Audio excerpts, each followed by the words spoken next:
तो मेरे बाएं हाथ का, लकड़ी का है या किसी और धात का।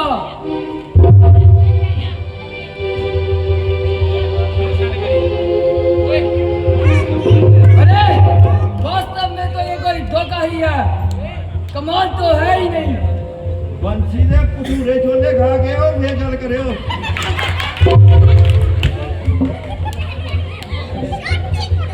वो देख पुराने धनुष पर इतना गुमान है।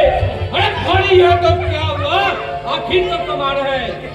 चाहूं तो इसे एक हाथ से तोड़ दूं। किस बात का उठाया है सिर पर आसमान है।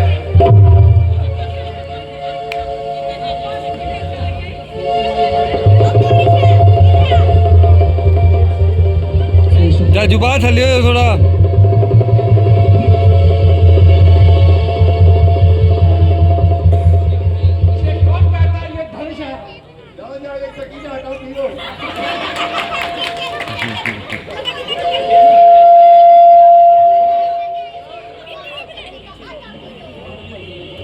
बस बस सबकी ताकत खत्म हुई और बैठे हैं बेचारे मुंह छुपा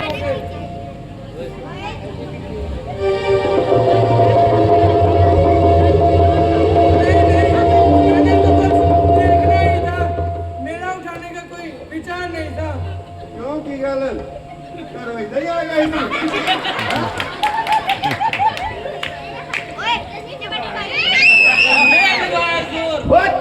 चार हो गए, उड़ने का गुमान शर्मसार हो गए। मेरे यानी की डेट थी, देखो इसके टुकड़े 4 हो गए।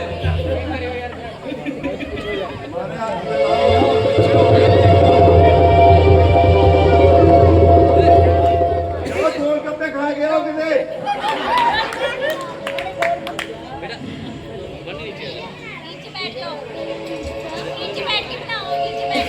लक्ष्य पापा आगे पापा।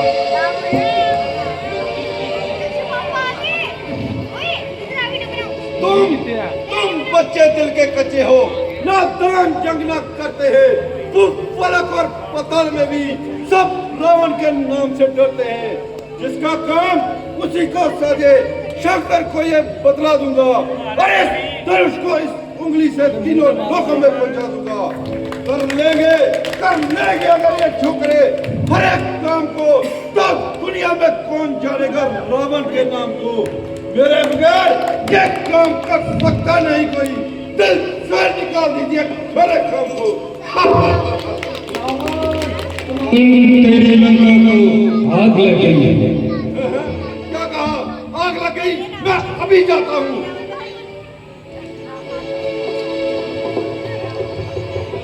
अफसोस पिछली बातों से खाली हो गई।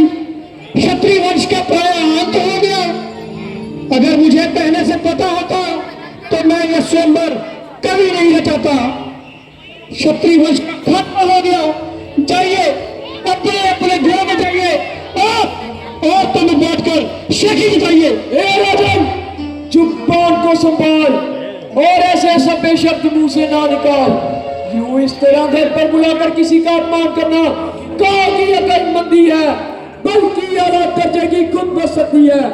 यदि कुछ राजाओं ने धनुष का चिल्ला नहीं चढ़ाया तो अपने सुखों का चढ़ाया।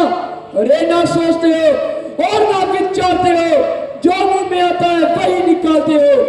इस बदतमीजी का मजा तो मैं इसी वक्त चुका देता और एक पल में खून की नदियां बहा देता।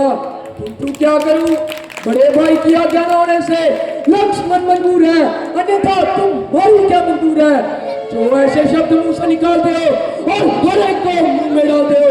जब तक सूर्यवंशी खानदान का एक भी बच्चा दुनिया में बहाल है, तब तक क्षत्रिय धर्म को दबा लगाने की किसकी मजाल है।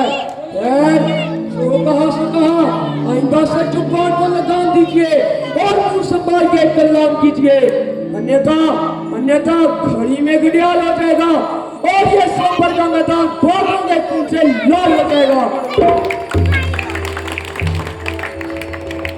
बेटा लक्ष्मण, तुझे थोड़ी सी बात पे ऐसे तेजी में आने की जरूरत नहीं। रामचंद्र की मौजूदगी में इस कदर जोश में आना जरूरी नहीं। तुम बहादुर हो, बेशक मदर, लेकिन सभा में हाथ उठाना मुनासिब नहीं। भ्राता जी, आपने देखा राजा जनक कैसे कैंची की तरह जुबान चला रहे हैं और हर एक की इज्जत और हुर्मत को खाक में मिला रहे हैं। मगर ये सब तो ऐसे लाकलाम है, ना बात करने की हिम्मत है, ना जुबान हिलाने की ताकत है।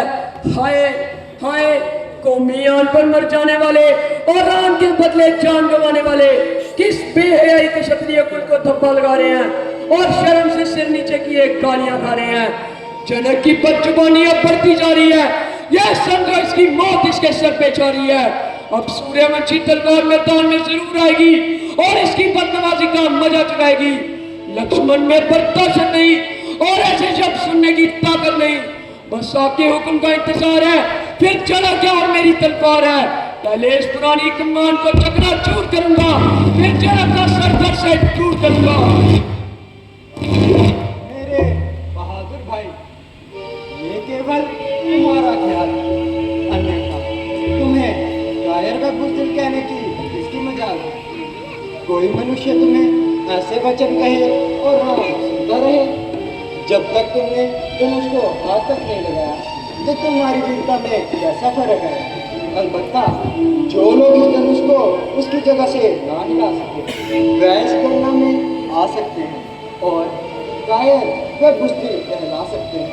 अथवा हम यहाँ अपनी खुशी से तो नहीं आए, बल्कि हम यहाँ मुनि विश्वामित्र जी रहे हैं। इस वक्त ये जो कहें हमें वही करना चाहिए और उनकी आज्ञा के बिना कदापि कदम बाहर नहीं करना चाहिए।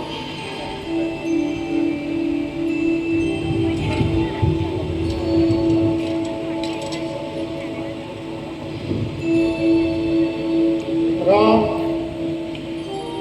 उठो, अब किस बात का इंतजार है? बाकी सब तो जोर लगा चुके हैं, आपका ही इंतजार है। यद्यपि ये तीर कमान बहुत सख्त है, मगर अब आपकी परीक्षा का ठीक यही वक्त है। जाओ अपनी वीरता के जोर दिखाओ, निस्संदेह तुम्हारी विजय होगी। हुक्म गुरु जी आपका सिर माथे मंजूर, अब तक जो मैं चुप रहा था मैं भी मजबूर। आशीर्वाद है आपका अगर राम के साथ, मुश्किल ये कुछ भी नहीं है।